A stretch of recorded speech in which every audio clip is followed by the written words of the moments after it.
Le Academy iza kusetyenziswa ngabantwana abaqala kwiminyaka yesi-7 uyotsho ku-23. Omnye womsebenzi wayo kukukhangela italente engakaphuhliswa ephondweni. Ngeli nyathelo, urhulumente uthemba oku kuza nenguqu kulo mdlalo. Siyamemelela ukuba abantu amashishini abucala asincedise.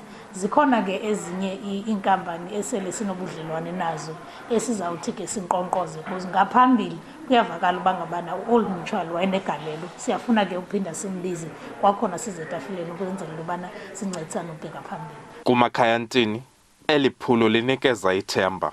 Now, as we all know that everyone plays cricket, plays rugby, plays football, you know, so a talent is a talent. Either you are a lady or you are a boy or you are an old lady or mother or father. You know, if we're trying to save our country, everyone needs to be part of it. Eli libala uMakhaya Ntini anqwenela kuphuhlisa italente khona kumdlalo weqakamba. Ukwamemelela nakubani na onofaka isandla kweli phulo enze njalo. Abongile Yankees kwiindaba ze-SABC, ndisemdantsane.